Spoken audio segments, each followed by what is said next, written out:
Syukur itu rumusnya pasti bertambah. Pasti bertambah.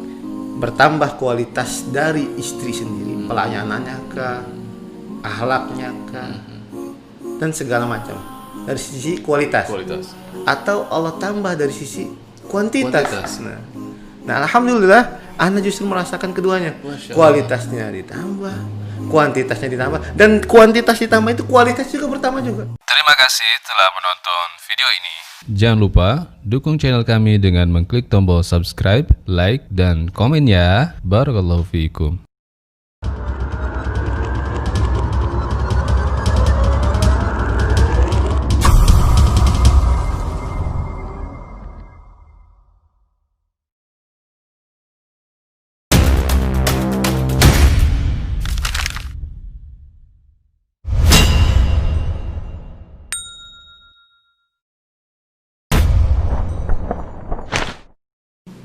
Assalamualaikum warahmatullahi wabarakatuh, guys. Waalaikumsalam warahmatullahi wabarakatuh. Ini Muhammad Afyudin di Hijrah Station, dan kali ini Ane masih bincang-bincang dengan narasumber sebelumnya yang masih standby di Jakarta, alhamdulillah, dan masih ngobrol-ngobrol santai ya, menyambung perbincangan yang kemarin yang masih tertinggal tentang ta'adud, Bang. Jadi kayaknya masih belum klimaks gitu, Bang. Mungkin harus ikut terapi dulu biar klimaks. Ikut terapi. Jadi banyak pertanyaan, bahkan langsung ke saya komunikasi gitu kan. Ada yang janjian, Bang gimana sih tahapannya ta'adud gitu. Tapi sebelum itu, Bang, sebelum saya tanyakan yang itu, Ane pengen nanya dulu ke Antum. Antum kan udah full kuota, Bang ya? Udah full kuota, alhamdulillah. Istrinya udah 4.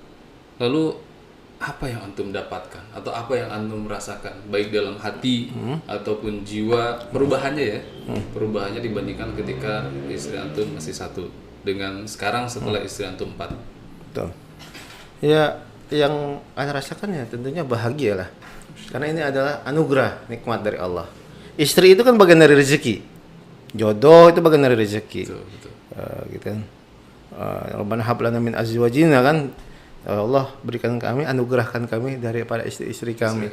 Bukan zaujina. Bukan zaujina, azwajina. Azwajina jama' gitu kan. Jadi istri. Kita Allah kasih sudah rezeki ini, alhamdulillah ya, kita syukuri. Ana bahagia. Ana lebih tentram. Dan banyak kemudahan-kemudahan yang Allah beri kepada ana. Insyaallah. Tuh, dan di samping itu ana juga jadi takut juga. Takutnya bukan karena kebahagiaan ini, takutnya ini adalah ujian, istidraj gitu kan. Apakah saya termasuk hamba Allah yang bersyukur atau justru pongah, jadi sombong gitu, malah justru ingkar atas nikmat ini, seperti itu. Ya, mudah-mudahan Allah tetap menjaga hati saya gitu kan, untuk tetap bersyukur atas segala nikmat yang Allah berikan. Masya Allah. Tapi kalau dilihat dari luar ya, secara dohir kan nahkum bidoahir ya, kan. Betul ya. Dari foto yang ada di pelaminan itu di Bang, kan nggak mungkin tuh kalau hati nggak ngasih, terus tiba-tiba istri Antum mau bersanding dengan istri-istri yang lain. Artinya akur lah ya, mereka akur. Apa upaya Antum supaya mereka tetap akur? Ya, qadarullah kan, ini semua itu adalah kehendak Allah pertama kan. Allah yang menggenggam hati kita gitu kan. Allah yang menyatukan hati-hati kita. Nah, kita kan diajarkan doa sama Allah, sama Nabi. Allahumma alif baina qulubina. Ya Allah, satukanlah hati-hati kami. Ya kan. Wa aslih dzata bainina, dan perbaikilah hubungan kami. Insyaallah. Wahdina subulas salam, dan tunjukkan kami jalan keselamatan. Insyaallah. Insyaallah. Kita sesama muslim aja dituntut akur. Ya enggak? Yeah, apalagi istri 4 istri ya. Mencintai satu orang yang sama. Kalau dia karena Allah, maka harus lebih akur, bahkan bersinergi dalam mencintai orang yang sama. Sesama muslim kita dilarang untuk gontok-gontokan. Nah, ini kita ngaku cinta orang yang sama tapi berantem. Nah, itu bukan cinta, itu namanya nafsu justru. Keserakan, ketamakan yang ada pada diri si istri. Tapi kalau dia tidak punya rasa tamak, tetap merasa memiliki, harus Yang namanya mencintai harus merasa memiliki, tapi bukan menguasai, gitu kan. Saya bilang kalian tetap harus merasa memiliki abang, tapi bukan menguasai abang. Jadi bisa dibilang kecintaan mereka itu akan terbukti dari sikap mereka terhadap suaminya. Masya Allah. Ya emang kita sering dengar ya di Indonesia ini kan plural harus rukun. Antar agama aja harus rukun. Kemudian lebih mengkerucut lagi bang, sesama agama muslim harus rukun, ya kan? Lebih mengkerucut lagi, apalagi sesama istri di dalam keluarga. Itu lagi, itu lebih harus rukun. Harus lebih rukun. Sebagaimana anak-anak juga harus akur, harus rukun seperti itu. Dan itu menurut abang sulit nggak itu untuk mempertahankan kerukunan itu? Insya Allah selama kita menata hati-hati kita, dan kita juga tadi seperti yang pada sebelumnya saya singgung bahwa kita mengupgrade ruang hati kita, itu akan mudah. Karena kita akan semakin banyak istri, akan semakin luas ruang hati kita. Akan semakin bijak, akan semakin luas, gitu kan. Akan lebih bisa memaklumi kekurangan, gitu kan. Jadi sekarang ini lah contoh, kita mensyukuri apa yang ada pada istri-istri kita, atau istri yang satu aja. Banyak mana yang antum ingat kebaikan-kebaikan istri daripada kekurangan-kekurangan istri? Kebanyakan sih kekurangannya bang ya. Iya. Bawel, cerewet. belum lama keluar rumah terus WhatsApp, Abi kemana? Gitu. Nah, kalau saya alhamdulillah sampai ya mungkin saya ada istri-istri, tapi saya lupa kekurangan-kekurangan istri saya. Karena pelayanan mereka maksimal alhamdulillah. Jadi justru ketika kita bersyukur, maka yang kita ingat adalah kebaikan-kebaikan istri-istri kita. Gitu. Kita kan ulang ingat istri dia membawel, tapi saya enggak pernah tuh bisa ditanyakan langsung japri istrinya lah, jangan ke istri aneh gitu menyebutkan kekurangan mereka gitu. Saya selalu menyebutkan kelebihan terhadap yang satu saya bukan memuji, tapi memberikan bahwa ini loh kakak yang ini begini, keutamaannya gitu kan, dan itu ikhlas karena Allah, dan ini kamu juga begini, dan semuanya punya kelebihan. Semua punya keutamaan di mata abang, seperti itu. Kekurangan-kekurangannya tertutupi insya Allah. Saling melengkapi. Jadi karena saling menyempurnakan, jadi akhirnya kekurangannya ketutup sama kelebihan-kelebihan yang ada pada mereka, seperti itu. Dan maaf nih bang, kalau nggak salah istri abang yang ketiga ini kan mu'alaf ya. Nah, ya. Mu'alaf baru masuk Islam. Dan yang ngajarin ngajinya itu adalah istri yang pertama. Jadi secara tugas juga antum terkurangi ya, teringankan beban sebagai suami. Jadi gimana, yang mendidik itu bukan cuma istri pertama, istri kedua juga. Jadi ngajinya, baca Qur'annya istri pertama, bimbing sholatnya istri kedua. Iya. Jadi ketika itu masih belajar gitu, tetap saya juga monitor. Saya bilang gini, bahwa istri ketiga abang ini mu'alaf, ini adalah lebih baik dari onta merah, insya Allah. Melalui jalur kita, bukan jalur abang aja. Kalau kamu didik dia baca Qur'an, setiap ayat yang dibaca, huruf yang dibaca, kamu dapat pahala. Dia sholat, setiap takbir dia sampai dia salam, kamu dapat pahala ke istri. Jadi istri-istri anak itu dapat pahala semua terhadap istri-istri yang ketiga ini. Dan itu termotivasi dan mereka ya. Kita bilang, ini kita tujukan supaya apa? Supaya bahwa kita hidup itu bukan hanya di dunia, bahwa apa yang kita capai itu untuk akhirat, gitu kan. Gitu. Kamu milikin abang kalau hanya sendiri tapi hanya dunia, hanya akan pasti ditinggal, gitu kan. Kalau abang ini udah nggak ada, tapi kalian masih bersama selama itu, pahala tetap mengalir tuh. Tadi yang telah diajarkan, gitu. Seperti itu. Jadi amal jariyah. Amal jariyah. Untuk istri-istri yang mengajarkan itu. Insya Allah. Jadi dari sekian sesi yang tidak begitu lama, antum langsung full kuota. Kembali lagi ke amalan hati antum, memposisikan antum dengan Rob itu berupaya semakin dekat, atau ada amalan tertentu bang? Gimana? Jadi kan ada hadis kullun muyassarun lima khuliqalah. Setiap orang itu akan dimudahkan terhadap garis takdir dia itu mau kemana. Ya Allah mungkin takdirkan aneh untuk ta'addud sampai part ini, ya Allah muluskan jalan itu, seperti itu. Dan selama jalan itu tidak menyalahi syariat, berarti insya Allah perkenankan, Allah ridhoi, gitu kan. Kita husnudzon itu. Dan untuk amalan yang pertama, Yaitu sebelumnya kita sebut syukur tadi ya. Selalu syukur. Saya nggak ada bosan-bosannya untuk bilang syukur itu. Syukur itu rumusnya pasti bertambah. Pasti bertambah. Bertambah kualitas dari istri sendiri, pelayanannya kah, akhlaknya kah, dan segala macam. Dari sisi kualitas. Atau Allah tambah dari sisi kuantitas. Nah, alhamdulillah, ana justru merasakan keduanya.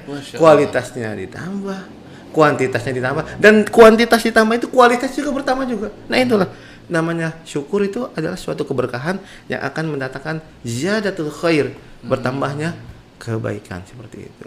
Jadi makin kita bersyukur, makin bertambah dan bertambah lagi kebaikan seperti itu. Dan yang kedua, kita harus bersabar dalam mendidik istri. Kita harus banyak memaklumi mereka. Harus menata hati mereka juga, menata hati kita yang lebih utama sebelum menata hati mereka seperti itu. Insyaallah. Gitu. Jadi tentu teman-teman ini banyak yang mengidolakan abang nih. Masya Allah. Idola. Iya. Artinya dalam amalan boleh dong namanya gibtoh ya. Gibtoh. Jadi aduh pengen kayak dia gitu kan. Bukan dari sisi yang lain tapi pastikan amalan itu berpahala. Iya, sisi positif dan tidak semata-mata seseorang bisa bertahadud dengan 4 istri tanpa izin Allah tentunya. Dan orang itu penasaran dong, apa aja sih kiat-kiatnya menurut abang buat ini, kalau yang jomblo enggak ya, enggak dulu. Buat istri yang ingin buat suami yang ingin menambah istrinya, itu tahapan-tahapannya seperti apa? Kalau saya pertama ini, yang pertama adalah tetap tarbiyah kepada istri yang pertama. Kita berikan pendidikan, pengetahuan tentang agama, tentang syariat ini. Kita berikan pemahaman sehingga dia benar-benar menerima bahwa ta'adud ini adalah syariat dari Allah, dan syariat Allah itu pasti baik. Syariat Allah pasti baik, nggak ada yang nggak baik. Nah, kalau kita menerimanya dengan hati yang lapang, apalagi merasa hati ini milik Allah, harusnya menerima syariat Allah. Ada yang bilang hati ini kan milik Allah, jadi kita nggak bisa tuh disamain gitu kan. Nah, justru karena hati nggak sama, harus merasa milik Allah, harus menerima syariat Allah jadi sama menerimanya, walaupun pelaksananya beda-beda. Seperti itu. Jadi tetap tarbiyah terhadap istri supaya bisa menerima syariat Allah, bersabar dalam mentarbiyahnya. Gitu, seperti itu. Ya, jadi itu setelah itu ya kita tetap terus mensyukuri atas apa yang Allah berikan terhadap istri kita. Kita syukuri terhadap apa yang ada pada istri kita. Maksudnya gini Bang, jadi kita lebih kerucutkan lagi ya. Apa antum hanya kembali ke itu, artinya antum mentarbiyah istri yang pertama, terus kalau misalkan sudah 2, antum mentarbiyah istri yang kedua, kemudian antum bersyukur biarlah Allah yang memberikan jalan sendiri supaya dia menambahkan abang istri. Nah, betul. Saya nggak pernah ada rencana macam-macam. Mau yang ketiga itu, mau yang kedua itu semua nggak pakai rencana saya mau ta'adud kapan nggak ada. Oh gitu. Ngalir gitu aja. Ada yang mengenalkan Bang, ini ada yang mau siap nikah, ada yang kedua kan beliau janda dengan 2 anak. Itu kira-kira siap nggak? Ya coba kita nazar, cocok ya alhamdulillah. Yang ketiga gitu juga, ketika ana sedang safar ke Sumba, ya dengan kerabat juga, ketika itu kerabatnya dengan kerabatnya yang istri ketiga ini, nah akhirnya merasa ada ketertarikan, ana ngomong langsung ke orang tuanya seperti itu. Yang keempat gitu, ada teman juga bilang, abang ada ini gadis insyaallah mau menerima syariat ta'adud gitu kan, ya mungkin abang mau nazar gitu. Ya kita nazar, dan itu semua kita lakukan tidak sengaja mencari gitu. Tidak sengaja mencari seperti itu. Itu yang dinamakan rezeki ya. Tadi saya bilang kulun miyasarun lima khuliqala. Allah yang mudahkan jalannya menuju itu. Dan mungkin Allah sudah menganggap wah insyaallah antum sudah bisa, mudah-mudahan insyaallah gitu kan, seperti itu. Masya Allah. Jadi kalau di rangkum, kalau disimpulkan dari penjelasan abang ada cuma dua hal ya. Cuma 2 hal. Yang pertama, bersabar dengan mentarbiyah istri kita. Yang kedua, bersyukur dengan segala kelebihan istri kita itu. Jadi kalau Anda sih itu aja.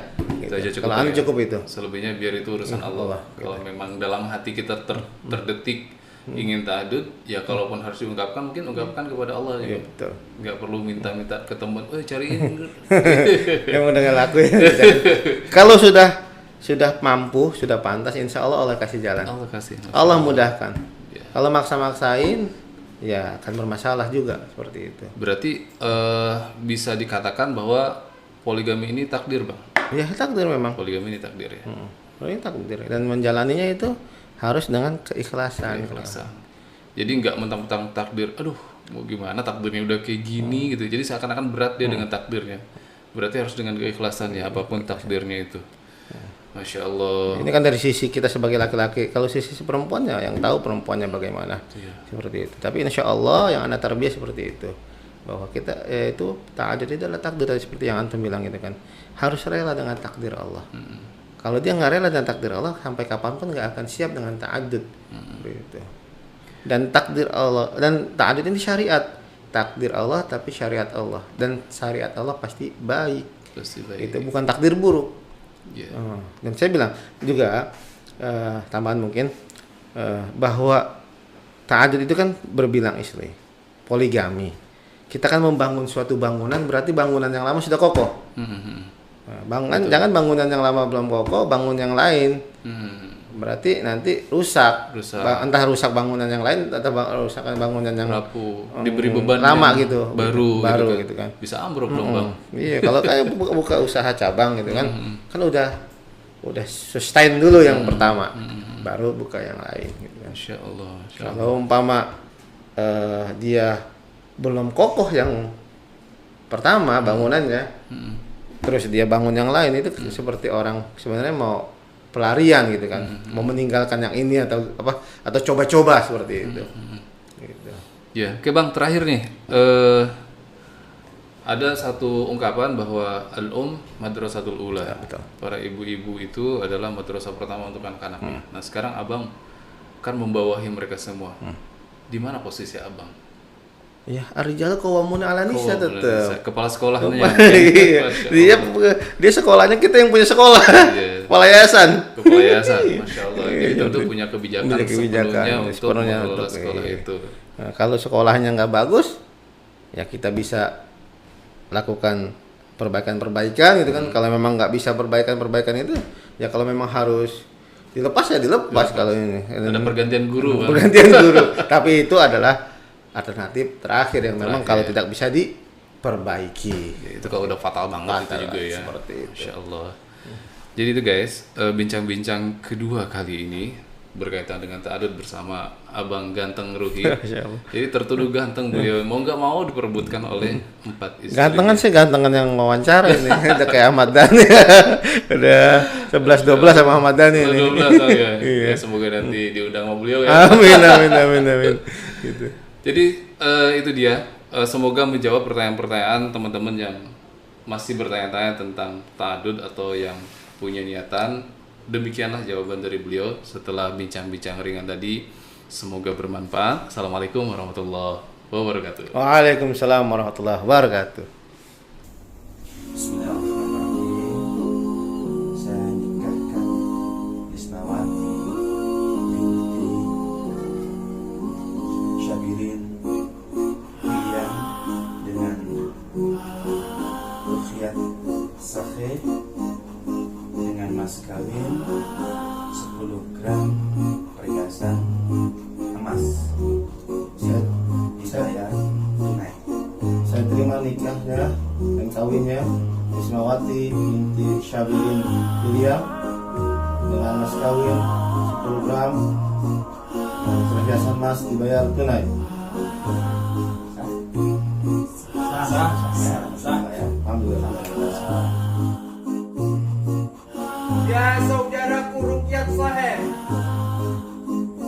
aku nikahkan dan kawinkan engkau dengan saudariku Nadira binti Dena Taga dengan mas kawin 3 gram emas, dibayar tunai. Terima nikah Nadira binti Dena Taga dengan mas kawin 3 gram emas, dibayar tunai.